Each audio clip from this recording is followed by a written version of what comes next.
Rise and shine, let's wake up with watches. I'm back on the attack with an incredible collection of timepieces. Remember, everything that you see here is for sale, so even if it's not listed on our website yet, it's ready to go. Just give any one of our sales reps a call. And remember, full prices for all watches in the description. So if you're wondering, question answered. Now let's jump straight into the table, and we have some incredible watches on the table today, starting with two dive watches that can best be described as eternal rivals, and we're comparing the latest version of each. So the Rolex Submariner and the Omega Seamaster. The Sub hasn't been fully redesigned since 2008, so it's probably on its last legs as part of the Rolex collection. I expect we'll see a new Sub or a new Daytona any year now because, frankly, they're both superannuated. That said, the 25th anniversary Seamaster Diver 300 meter bout last year in 2018. So a watch that is 10 years newer than its rival, 42 millimeters. You have a ceramic bezel, you have a ceramic dial, but the ceramic dial has been chromed, giving it a lovely and lustrous metallic appearance. You can see that Omega wave style dial, and then all of the indices and the hands are beautifully blued. The bezel itself has a metal base, a ceramic insert, and it's 42 millimeters on an impressively complete bracelet that has both a push button slider and a fold out extension. You can see for the first time on this series, on the standard three-hand model, you have a permanent display caseback and a new conical helium escape valve that you can actually open underwater in the process of ascending or descending if you feel it might be needed. Now let's quickly throw the Rolex up and admit that it's still got a lot to recommend it. 40 millimeters, it's a bit more wearable than the 42 of the Omega, and it's definitely thinner, as this watch is about 12.7 millimeters thick, and the Omega is a full millimeter thicker than that. Handsome, simple, and iconic. The first Submariner owners of 1953 would still recognize this watch today, and I'm willing to bet that if we take ourselves all the way up to the Submariner Centennial in 2053, that original watch and this watch both will be recognized as Subs. Now, throwing it on the wrist, it's important to note that this is a timepiece that wears like a bigger watch. So, although this is a 40 and the Omega is a 42, the Rolex Supercase 6-digit Sub wears like a 42. So, on the wrist, eyes closed, I'm really not aware of the additional size of the Omega, as the Rolex takes up almost as much real area on the wrist. The only thing that I'm aware of when I need to cuff the two watches is the thickness of the Omega. Let's do a quick bezel comparison, the sound of each up against the mic. That's the Rolex bezel, which is the standard for both crispness and refinement. We'll also do a wrist shot of the Omega.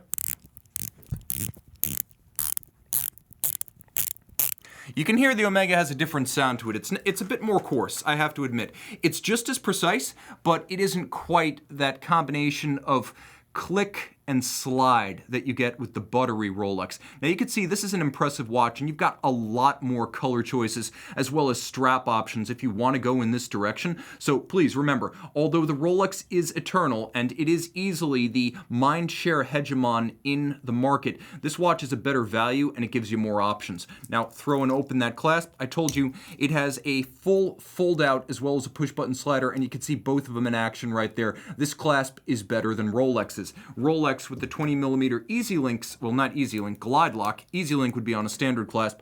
Here you have Glide Lock, 20 millimeters of adjustment in 2 millimeter increments. It's nice, but it's not as good as what Omega's offering. Not these days. Rolex, it's time for a new Sub. All right, let's talk about something completely different. For the true connoisseurs who are into the high horology, the belle horlogerie, we have the 2016 Bulgari Octo Tourbillon Ultra Narrow. It is a flying tourbillon, manual wind ultra thin in blackened titanium, and note the use of contrasting polished and satin finished DLC on the case. So the case is both satin and polished, and you can see the contrast of the satin and polish on the flank of the case. Now the watch is only 5 millimeters thick, and the movement itself, the flying tourbillon caliber BVL 268, it has a 52-hour power reserve, and yet it is only 1.95 millimeters thick. This is true high horology, built in the Vallée du Jeu in the old Gerald Genta and Daniel Roth manufacture. So it is a true manufacturer product. We'll go back to the dial one more time, and you can see it is a flying tourbillon with no upper bridge and razor thin. It has a glorious black lacquered dial base with rose gold hands, indices, and Arabic numeral 12, and it beats away at 21.6. It has a lovely beautifully variable inertia balance with outboard masses that gives the balance a little bit more of a beefy appearance. It's a big broad ring of gold. Throw it on the wrist and it almost disappears. It is as thin as the Octo Finissimo automatic. In fact, by my calipers, about 1/10 of a millimeter thinner. It is a stark and imposing watch, but so light and slender, you close your eyes and forget it's there. This is an impressive statement of capability by Bulgari, and in 2016, as the Octo line was really hitting its stride, this model was proof of concept as well as proof of Bulgari's resolve to join the best in the business as a true manufacturer. I love that watch. Remember, all prices in the description, so if you're just joining us, expand the description and you can see the price we're asking for that, and I have to say it's quite reasonable for a high horology tourbillon. Now, speaking of high horology, there is one watch that has the unique quality of being an entry-level timepiece and yet the most sought product of its brand. Launched in 2009, of course, that is the Vacheron Chronomètre Bleu. 39 millimeters in polished tantalum. The watch is only about 8.5 millimeters thick, and as you can see, 39 millimeters in diameter with an explosive mirrored translucent blue lacquer dial that features off-white printing. It's not actually white, it's more of a cream color with those handsome biomorphic Journe hands. Now you have a polished and completely smooth mirrored dial face, but then you have a concentric circular guilloche in the small seconds register for a different lighting effect. It's almost like a BMW roundel as I am moving it through the light. Turn it all over. It's based on the caliber 1304, and you can see it says Chronomètre, which is a little bit contentious because it is not COSC certified. Journe adjusts this movement in 6 positions and says it exceeds the COSC. Well, I put it to the test, and in 6 positions, it is in fact beyond COSC standards with an excellent delta of under 6 seconds. Twin mainspring barrels, a 56-hour manual wind power reserve, and as you can see, the movement is made of 18-karat gold bridges and plates. Now, it also has a hidden train, so you can't see the transmission through the wheels from the twin mainspring barrels to the escapement. You can see the escapement, but you can't see the train because the train runs under the dial, giving you a broad open valley to appreciate the Grande or barleycorn finish of the base plate. There is engine turned perlage in 2 sizes. There is Côte de Genève, and you can see there is that barleycorn with a satin finish across the wheels as well as the barrels. Throw it on the wrist. It's an easy watch to love because, like the Bulgari, it's high horology and remarkably slender, fitting underneath any cuff. This is an all-around watch. It's sporty, it's formal, it's whatever you want it to be. The only thing I can say for sure is, despite appearances, it's not loomed and it's not swimmable, but hey, no watch is perfect. Can I find a rival with 3 hands for the Chronomètre Bleu on the table? Well, it's got to be from a great independent. It has to have impeccable watchmaking inside, real horological quality, and it has to have a trick dial. Well, that adds up to the Moser & C, H. Moser & C Endeavor Center Seconds. With the signature Sunburst Fumé smoked dial, white gold leaf style hands, there is a Lancet style counterweighted seconds hand. Note the beat at 18,000 vibrations per hour or 2.5 hertz. The 5 beat per second movement chugs away almost like a pocket watch. Now the timepiece is chock-a-block with clever thoughts. 41 millimeters, you can see that it's relatively slender in profile at under 10 millimeters thick with these case hollows that are mirrored and concave. They are beautiful and they add complexity to both sides of the case. You'll also note that rather than longitudinal satin finish, we have vertical on the small sculpted satin flank of the case. There is also a little bit of a concave quality to the bezel to visibly pare down the mass, and then underneath you can see there's a kerf underneath the crown so you can more easily dig in your fingernail. Now let's zoom in on the movement. You can see this is Moser manufacturer caliber 343. Twin mainspring barrels. You can see they're set in jewel fixed chaton as on a pocket watch. You have a sort of swan's neck extended pocket watch style click spring, which is lovely. Beaten away, slow beat, big balance, free sprung with a full balance bridge adjusted in 6 positions, not the chronometer standard 5. There is no place for variation to hide.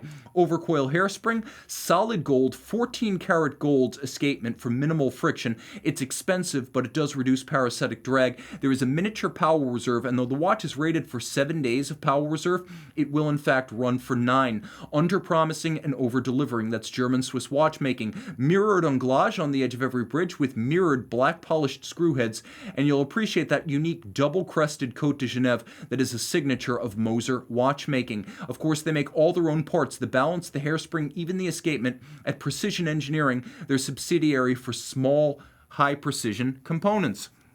Throw it on the wrist, 41 millimeters, and the lug shape really comes to your aid here. If you got a smaller wrist, a 41 dress watch might sound big. Don't worry about it. This white gold wonder is easy to wear on a small wrist, and you can see the lugs arc around my wrist at the edge. So I've got plenty of clearance, but the ergonomic equation is superb, and it adds up to fun. Moser, a company that makes about 1,500 watches a year, so exclusivity is guaranteed, and they are the German-Swiss F.P. Journe, in my opinion. Now, here's a watch that came out in 2005. 250 years of Vacheron Constantin, and they're banging it over your head. You could see the Geneva hallmark on the dial side. Turn it all over, and you could see they are boasting of 250 years. The reference number, 85250. Do you get the message? Hell yeah. Geneva hallmark, manufactured caliber 2475, featuring a 22-karat mass that has been rose lathe guilloche cut. The watch is 40 millimeters in white gold, and as you can see, it's a day-date with a power reserve, and it is a French calendar because, of course, Geneva. The watch has a lovely sort of cross-hatched guilloche on its dial, and a handsome bit of calculated asymmetry by virtue of the pocket watch style off-centered power reserve, broadsword hands with a lovely syringe style point, and then you can see they are half frosted for higher contrast. Throw the watch on the wrist, but first, gander at those lugs, which feature a little bit of a concave inward cant with an incredible crease line, lovely, and I'm going to show you from this angle, a lovely inward tilting angle that adds an expressive negative volume to those lugs. By the way, welded lug construction, impressive case making with a beaded bezel flank. Throw it on the wrist. Easy to wear like the Moser, but a very different character about this watch. It's more formal, it's more traditional, it is very handsome and impeccably handmade inside and out. This is about as good as Geneva watchmaking gets in the modern era, and with the convenience of automatic, this 2005 model year 250th anniversary Vacheron reminds you that Vacheron is the oldest watch brand in Switzerland that has never been discontinued, never gone on hiatus, continuously in operation since 1755. Absolutely outstanding. Now let's talk about a watch that takes us down a notch in terms of price, but sacrifices no style. This was launched 3 years ago, and it is the Range Rover by Zenith. So this is the Zenith Chronomaster case, 42 millimeters. It is a ceramized piece of aluminum, and you can see that it is very, very light and stark, but it is also very, very tasteful. As zoom out a little bit, Andrew, let's move away from the dial. You can see the only Range Rover branding on the watch becomes almost imperceptible at even a few inches length from the dial. The dial has an explosive and involving vertical satin grain with a grain like brushed stainless steel. You can see how the hour register down at 6 o'clock has been minimized to give it a classical twin register look, and then you have rhodium plated steel diamond polished indices, applique on the dial, fully loomed, 100 meters water resistant with an expensive and impressive box section sapphire, not flat, not domed. This is as expensive as sapphires get, three-dimensional. The watch is feather light because of the ceramized aluminum core of the case, and you can see there is a lovely Bridge of Weir style leather, and it is perforated on top of a rubber strap. So this is the same leather, color, and pattern that you will find inside a Range Rover. Now there's a little bit more Range Rover branding on the back, as you can see, El Primero for Range Rover and Range Rover on the rotor, but so subtle, handsome, and easy to wear. 50-hour power reserve, column wheel, high beat, 36,000 vibration per hour, El Primero movement, and a lovely and distinctive dial. This is automotive co-branding done right, and not just right, damn close to perfect, among the best of the best alongside the JaegerLeCoultre Amvox series. So let's talk a little bit more about accessible watches, because let's face it, it's always wonderful to dream, but you want dreams to come true too. And while you're working your way up to one of these high-end independents, or even the Zenith, you might want to consider something for under $2,000. And that's exactly what Oris offered, 42 millimeters with a lovely lacquer green dial in 2016. This is the Diver 65 stainless steel 42 millimeters. It is a dive watch in the tribute of the 1965 Oris original, and the timepiece features a lovely British racing green gloss lacquered dial with a handsome off-white sort of ecru index color. Now the hands are a slightly lighter luminova so that they have a more pronounced glow at night. The watch features a unidirectional bezel, and as you can see, it's a light-duty diver, suitable for diving with a screw-down crown and 100 meters with a constant seconds and dive bezel. But this isn't necessarily the thing you would take where, say, you would take a Rolex Deep Sea. Nevertheless, most of us do desk diving with our watches, and this is more than enough. A wonderful and substantial leather strap too. Oris really specs the good stuff, and you can feel and you can see that this has a wonderful vintage look and a supple, almost buttery feel in the hand. I would compare it favorably to the Hermes straps on Parmigiani. It's that good. Throw it on the wrist one more time. And now let's dream once more. Let's dream of a giant platinum multi-complication from one of the truly great houses in watchmaking. Let's speak of La Grande Maison of the Valet de Joux, JaegerLeCoultre. Now, in 2005, there was a new Master Grande Ravi, and this was it. Bigger than before, the watch included a new caliber 909 that was not just an automatic winding Master 1000 hours control perpetual calendar mechanically programmed with only a single point of control, so you cannot accidentally make up a combination of northern and southern hemisphere moon phase, day, date, year, decade, century. It's got it all, but it also has an alarm, and not just an alarm, it has a vibrate. Note the indicator, it is a vibrate and ring alarm toggle. So 100 pieces in platinum, 43 millimeters, and incredibly massive. You can see that this is a very special watch with JLC's distinctive Memovox caliber, hot rodded with the dual mode and the Kurt Klaus IWC synchronized mechanically programmed perpetual calendar. Let's fire it up and hear it vibrate and alarm. It uses the vibration mode for when you need discretion. It uses the alarm mode with a hanging separate gong so that it is resonant and vocal when you need it to be.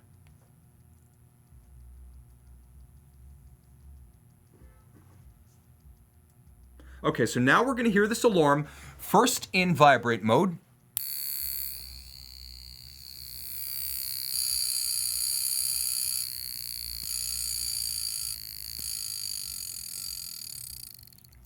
So it has those two modes, and in vibrate, you really do feel it on the wrist. So Richard Mille now hailing the ridiculous vibrating alarm from RM. Well, guess what? They were beat to the punch, and are you surprised? It was JLC that did it. It is a substantial watch. On my 16 centimeter circumference wrist, you could see that the watch is massive. It's imposing. It has presence.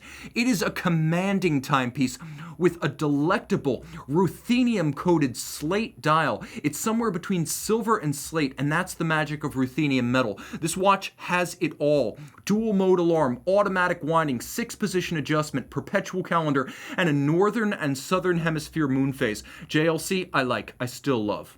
I have to say, I like the watch, I still love the brand. It's hard to feel anything but nostalgia and sentiment towards your first love. Now, in 2015, Omega launched what should have been regarded with jubilation as the rebirth of the Paipan Constellation with the Constellation Globemaster. Deliveries were slow, and I feel like Omega missed its moment, but the watch remains one of the best in its catalog and one of the best all-arounders in the business.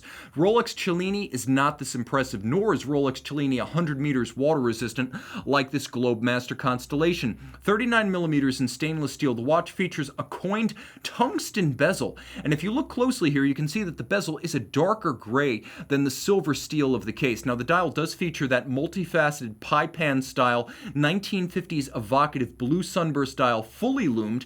Turn it all over and you see the image of the observatory as featured on the 1952 inaugural Constellation, reminding you that back in the day it was an observatory chronometer. Today, still a chronometer, and a remarkable master chronometer with the METAS certification. So that is everything from water resistance to power reserve to winding efficiency to fully cased up 6-position chronometry tests. Dual mainspring barrels, 60-hour power reserve, and you can see a coaxial chronometer, amagnetic with a silicon hairspring. And the watch features fun functionality, such as the time zone function that allows you to step the hour hand independently of the other functions. As the watch keeps keeping on and keeping time, you can actually cross the international date line in either direction. The timepiece with a full alligator leather strap and a deployant clasp with twin trigger release. So this is a remarkably deluxe piece and one of the best Omegas you can buy. Nay, one of the best watches you could buy at any price in the industry right now. Let's talk about a piece that was built from 1997 to 2007 and still remains pretty close to the platonic form of watch. This is the A Lunga Unzona Saxonia Big Date, a remarkable Saxomat-powered, automatic, 37mm white gold monster. This is a little giant, a black dial made of sterling silver, black galvanized. You can see it features lume, so it's very versatile, and you can also see that it features the signature big date of A Lunga Unzona, with a pusher corrector that has the same tactile pleasure and snap of a fine column wheel chronograph. Now the watch is just over 9mm thick in white gold, and the movement is a masterpiece. So the L921, of course, work started in 1992, that is why it is the L92, featuring a double precious metal rotor. The rotor itself is 21 karat yellow gold. And then you could see that the mass at the end of the rotor is platinum, and they're joined by blued screws. Engine turned perlage, glasuta stripes, German silver bridges made of nickel, copper, and zinc, with the copper giving it its golden hue, black polish on the cock for the escape wheel, and the balance cock with a black polished swan's neck regulator, and of course,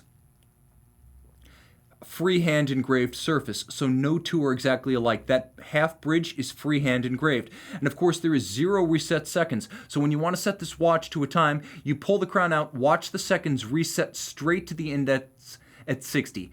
Resetting straight to the index and zeroing out for easier setting against a reference time. Throw it on the wrist, 37 remains a pretty much universal size. It is a traditional men's dress watch, but it can also be considered a viable unisex option. If you are a lady who likes traditional high horology and you're not into gems, quartz, or small watches, this is a good mid-sized dress watch. It's not the new 40-41 dress watch size, nor is it the traditional 33 to 35. It's sort of a classic and timeless size. Okay, where should we go from there? Let's talk a little bit more about sports watches. Let's talk about the Rolex Daytona. Of course, for 2016, Rolex had a variation on its new for 2000 Daytona, and that variation, a new dial and a new bezel. Now with a ceramic bezel and either black or white dials, this is the white dial, and it is true white. It is not a silver dial. It's a lovely white that contrasts impressively with the blackened sub-registers, or at least the sub-register chapter rings. At 40mm, it's a comfortable and universal watch, and I have to say the Daytona is kind of a rare permutation of watchmaking. It's hard to think of many other automatic 40-ish millimeter, no date, full bracelet, loomed 100-meter sports watches. There aren't that many. The watch wears a treat, and I mentioned Easy Link by mistake earlier, but I may as well show you what I mean now. It is a 5mm take-in, take-out tool-free adjustment system built into a clasp, and you can see it has a little bit of a hollow inside that allows you to reset the size of the bracelet. 5mm in, 5mm out, the equivalent of adding or removing one sizable link. Throw it on the wrist and it is far more graceful than the Submariner. Though nominally both 40mm watches, this one has a more delicately tapered case and it's about 0.5 millimeter thinner. So in almost every regard it wears better on a small wrist and it is just more traditionally graceful. It's almost like an enormous Datejust in that regard, and handsome for that fact. Easy to wear and comfortable. This is the chronograph of the moment. But if I had to describe a watch of the moment, it would have to be the Patek Philippe 5711. I don't understand the mania behind this watch, and I'll admit it. It's a model that came out back in 2006. It is an impressive house with Patek Philippe and one of the all-time great models in the Nautilus. That said, the 5711 is a $30,620 new watch that sells for around $70 pre-owned. I don't understand, but if you do, here's one to buy. The watch is easy to wear. It's only 8.5 millimeters thick, which is very impressive for a 120-meter water-resistant watch. And I have to say that the magic of the Nautilus is in the delicacy and the subtlety of its construction, as the bracelet is entirely handmade and hand-finished. Look how perfectly that mirrored bevel aligns across the outer links. All the evidence of the bars that are fed in to the permanent links is removed. It's buffed off to make it look seamless. You can can see on really old Nautilus models, like the 3700, the outline of the circular bars in the flank of the bracelet. Not here. Patek has this down to a science. The movement is impressively finished. It's the 324 SC center seconds with a calendar. Of course, the watch here featuring the Patek Philippe seal, free sprung balance, 6-position adjustment, and silicone hairspring. So Patek guarantees these to -3 +2 seconds from the factory, which is impressive, and the lume is more than sufficient. So I take it back. I do understand the magic of this watch. If the financial equation works out for you and you gotta have it now, hey, you know the going price. I can guarantee you the watch itself, the style, the timeless appeal, it will outlast the current bubble in the market. So if you buy it, that is forever. A lovely piece. 8.5 millimeters thick. Let's compare it to a popular Nautilus complication. Now the Nautilus 5726 is an annual calendar, which is like a best of anthology. The annual calendar was created by Patek Philippe with the 5035 back in the year 1996, and combining the Nautilus from 1976 with the annual calendar from 1996 gives you the 5726. 40.5 millimeters. This one is thicker, however. I'll mention that this watch is approximately 11.5 millimeters thick. You do feel the difference. It feels like, for example, a Royal Oak offshore compared to a Royal Oak on the wrist. Now, instead of the blue dial, you can see here we have a gray dial, so there is a distinct change of color, and you can also see that there's more of a gradient fade from the center of the 5711 to the edge of its dial than there is on the 5726, though the 5726 does include gradient. Now they have the same base caliber, and impressively, in spite of the through case fittings for adjusting the calendar, they are both 120 meters water resistant. And I find that to be a redoubtable rating for a watch that, when examined up close, feels like a piece of true high horology craft finish, and 120 meters is basically a depth I associate with a full-fledged sports watch. This is no smash-mouth daily driver. Well, I don't know. Depending on your budget, maybe it is. But I mean to say that while water-resistant and versatile, fully loomed and automatic, it's not a beater. I think we can probably agree on that. A handsome, comfortable, and versatile watch with the everyday friendly complication. The annual calendar need be adjusted only once a year, annually, during the jump from February to March. Finally, what I believe is the best buy among current Nautilus models, because I find it the most interesting, launched in 2014 and thus one of the newest members of the Nautilus family, the 5990, which is a flyback chronograph. I'll show you that flyback action. A flyback chronograph with a radial date and a second time zone. And the second time zone is brilliantly integrated. As you can see, the traditional Nautilus 9 o'clock wing. Take a quick look at the two side by side. Oops, sorry, 5711. You can see the 9 o'clock wing on the 5990 becomes the pusher system for the travel time complication. And if you don't need a second time zone, you can cover that skeletonized second time zone hand. So you can clean up the dial and remove the clutter if you wish. You can also adjust it bidirectionally. And yes, you can actually adjust it so that the date jumps forward and backwards. You'll also note that there are local and home time indications. So local is where you are, that's going to be the solid hands, and then home time is what's represented by the skeleton hand. And if you continuously adjust that local hand, you can see that the local indicator for day-night goes into night. Now you can jump it back into the realm of the AM, or I should say the day, because we are looking at PM. And of course, it is a very versatile system that's completely cloaked by the outline of the case. Now this one has a more robust power reserve, 45 to 55 hour power reserve. It is a vertical clutch and a column wheel chronograph. The base caliber is CH28520, which was originally launched on the 5980 and the flyback annual calendar 5960 back in 2006. All right, I'm also going to mention that my favorite Patek on the table tonight is probably going to be the one that's in my hands. While I think the 5990 is the Nautilus to own, I have to admit a weakness for the 20th anniversary Patek Philippe Aquanaut 5168G, 42.2 millimeters in white gold with an explosive geosphere gradient fade blue dial. It features white gold hands and white gold applique Arabic numerals, tons of lume, and it is very flat in profile. It's only about 8.5 millimeters thick in its own right, and there's a lovely matching composite polymer strap with the geosphere cut of the dial. The movement inside the case, As you can see, it is as attractive as the 324s in the other watches, but the presence of this watch on the wrist is very different from a Nautilus. The timepiece is impressively broad and flat, whereas the Nautilus is 40, this is just over 42. So being as flat as the Nautilus, but considerably wider, it has a handsome, almost disc-like appearance. It is incredibly attractive with an aspect ratio that is blade-like on the wrist. You won't mistake it for the Bulgari Tourbillon that we saw earlier, but it is a wonderfully compact all-arounder, and I would also say that this is a blue dial that will stand the test of time. Blue is very much a thing of our moment. I don't expect this to look any less attractive come the 40th or even 80th anniversary of the Aquanaut. Remember, the Aquanaut launched in 1997, celebrated its 20th anniversary in 2017. That is only the second example of that watch I have seen outside of the Patek Philippe Geneva boutique. So the people who have them tend to hang on to them, and it is a wonderful collectible if you're into modern Patek and its landmark watches.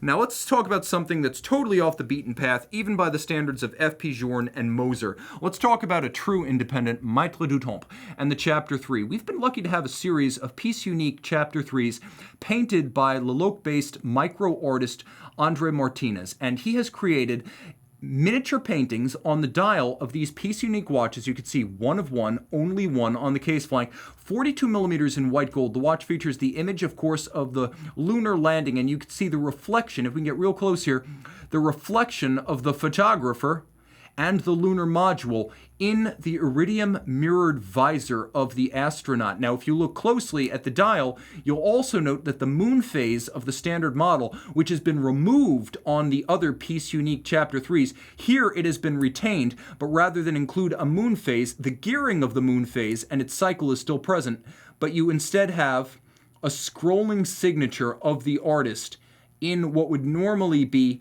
the moon phase display of the dial. Now, the watch is remarkable because it features flush second time zone shutters. So you can see not only do they cover the image of the Earth, and you have a Earthrise and Earth set for your AM PM as seen from the moon. So your AM PM at the top is a hand-painted micro-lacquered barrel that rotates. And by the way, you can see 11 because every 12 hours, two 12-hour barrels, they jump laterally to depict 24 hours using two 12-hour barrels. And you can see the Earthscape that you're now viewing from the moon is dark. So you have an Earthrise and an Earth set rather than a sunrise and a sunset hand-painted onto the AM/PM barrel of the dial. And you can see that jumping mechanism is very cool. Now, that is a dual time system, so you have two time zones and a button on the side that decouples them so you can set them separately.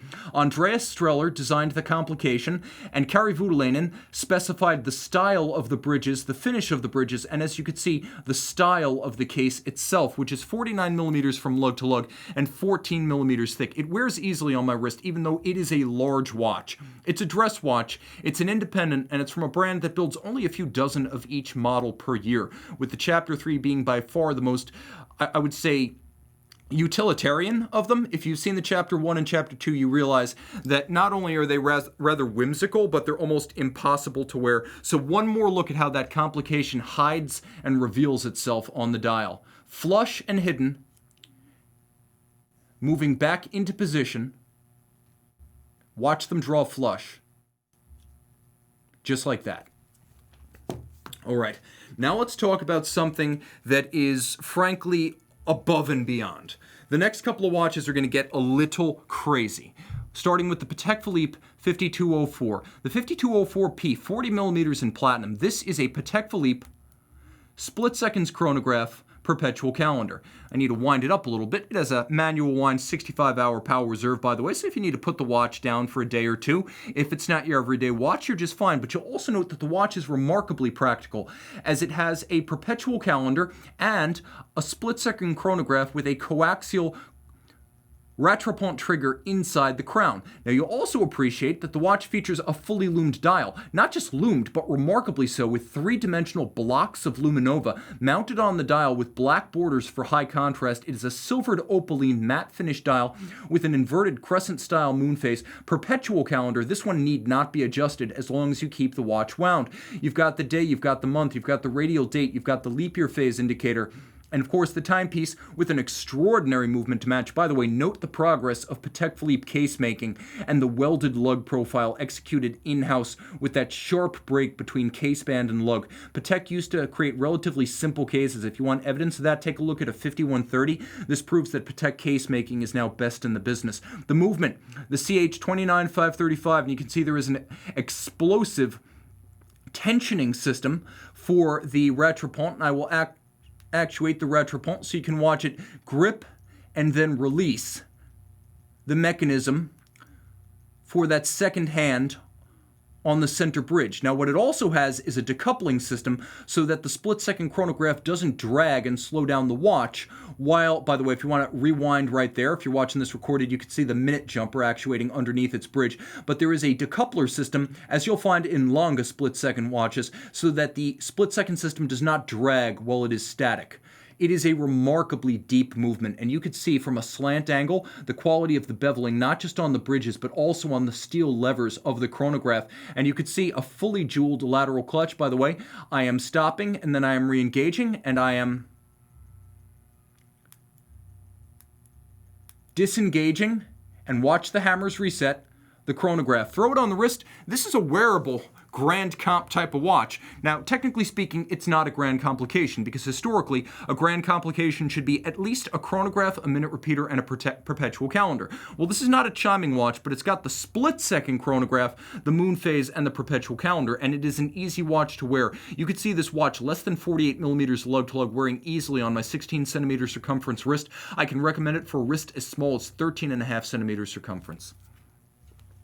Now let's take a quick diversion through the world of Glashütte and German watchmaking. Let's talk about Glashütte Original and the Senator Excellence. Now this was the most attractive version of the Senator Excellence that bowed in 2016. It is a series that is a German chronometer, which means it meets the ISO 3159 that the COSC meets, but it is a fully cased-up chronometer test. The watch is 40 millimeters in stainless steel with a matte black dial, lovely pre-Art Deco Arabic numerals, broadsword-style hands, and you'll appreciate the watch is wonderfully loomed at night and fully loomed with all the numerals and hands. On the case back, you can see caliber 36. Silicon hairspring, 100-hour power reserve, 6-position adjusted, and a German certified chronometer. Note the double spiral of the reduction wheel of the winding system. That is executed by hand in Glashütte. The first silicon hairspring application for Glashütte Original. This watch is remarkably resilient, remarkably versatile, and as an automatic and fully loomed, it is an all-the-time type watch that can be sporty or formal as you are. A watch that changes modes effortlessly and offers a ton of value, including hand adjustment and hand finishing of some components that belies its price and its segment. I'll also mention that if you want to own something with pedigree, but perhaps a more recognizable model name, why not a Royal Oak Chronograph? And this is the Royal Oak Chronograph, 41 millimeters. You can see this is the 2012 to 2016 dial with symmetrical registers and true screw downs, black dial, Grande tapisserie, exquisitely cut on a pantograph lathe, a 19th century engine that is essentially a mimicry device that will recreate a larger pattern template onto the brass disc of the dial. You can hear Philadelphia's finest outside. We are in a city center. They're defending us. Inside the case, we have a, not Audemars Piguet, but Frédéric Piguet vertical clutch column wheel movement that's adjusted in 5 positions and handsomely hand finished. So though you can't see it, there is no display case back. Take my word, the watch features hand finishing and true high horology inside and out. An impressive piece that is very Miami in rose gold with a black dial. If you're thinking of vacationing on the French Riviera this winter, boom, there's the watch. Hell, any Riviera, even if it's the redneck Riviera, back in my old naval service neck of the woods down in Panama City and Milton, Florida and Pensacola. Boom, style. You'll be the only one with that watch. Let's take a quick look across the table and see if I have hit all of my touchstones. I think I have, so here comes the big piece. Launched for 2018, I was there for the birth of this legend. This is the Grubel Force Differential d'Égalité. The differentiel, as they call it, is a spherical constant force device. So rather than a remontoir or a spring system that you'll find in, for example, FP Journe and Lange, which has an uneven pattern of transmission to the balance, either every second or every couple of seconds or every minute, as in the case of a Zeitwerk, this is a constant transmission with the spherical differential constantly varying the gear ratio between the two barrels and the escapement. So as it runs out of energy and it has a 60-hour manual wind power reserve, the differential increases the mechanical advantage so that the leverage increases, as with a bicycle gear system, ensuring constant force to the escapement even as the barrels run down. Now, there is a constant force system that gives constant pressure and constant transmission in the ancient fusee and chain. The problem with the fusee and chain is that it is complex and it creates immense drag and inefficiency. You could see on the case back some of the mechanism involved,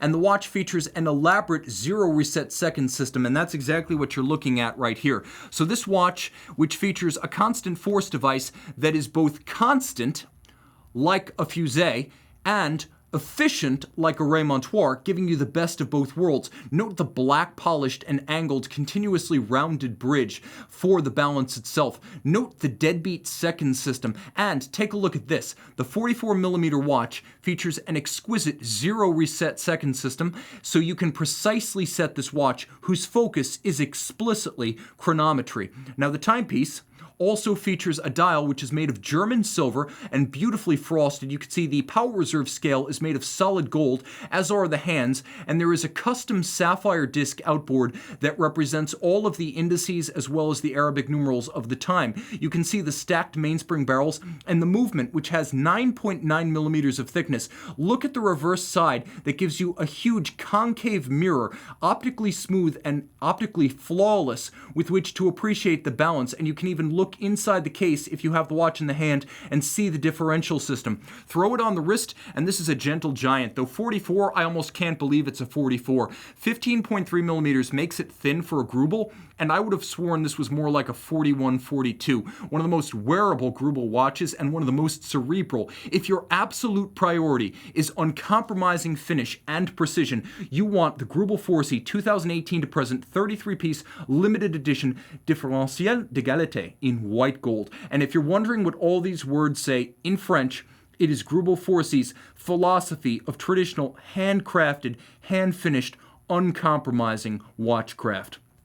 Guys, everything on this table is for sale. If it's not on our website, give a ring or a text or an email to any of our sales associates. And remember, full price is in the description for this video. So if you see something you like, you can be wearing it before the weekend strikes. Thanks to you, thanks to my crew. Psych. We were almost there. I'm throwing in these false endings. It's my M. Night Shyamalan YouTube strategy. This is the big piece, guys. You knew this is where we would end. Andrew, get as close as you can. This is the Vacheron Constantin 47100 skeleton chronograph. One of 100 pieces made in yellow gold and platinum. Total 100. From 1991 to 1992, this is pre-Richemont Vacheron. Caliber 1140 based on the Lemania Moonwatch caliber, if you're an Omega fan, or the Patek Philippe CH 2770, if you're a Patek fan. This is the same basic caliber as the Omega 321 that flew with Neil and Buzz, and it's important to note it has been entirely freehand skeletonized and freehand engraved. You could see the Maltese cross cut into the open barrel. You could see all of the bridges evacuated, both the motion works and the keyless works entirely hand finished and visible on the dial side. You could see the minute wheel of the motion works has itself been engraved, and the movement is skeletonized and engraved on both sides. This is the kind of movement for which all parts are hand cleaned during the service, and it's been adjusted in 5 positions, chronometer style, overcoil hairspring, 18,000 vibration per hour beat rate, steel chronograph levers entirely satinated on their top and beveled on their edge, and all of it in brass and gilded with gold coating. This watch, 38 millimeters in diameter, is perfectly sized with traditional welded lugs, exquisite, rare, and almost unheard of, as you will never see another one. Throw it on the wrist, it has presence, persona, character, and charisma. Irresistible. This watch is exceptionally rich. This is birthday cake topped with a spoonful of pure brown sugar. As good as it gets, sweet as candy, for your eye. Boom, guys, that's our show. Time out, Tim out. Thanks for logging on. Remember, it's all for sale. Prices in the description. Thanks for making the best job in the world possible, and I'll see you again this Sunday morning.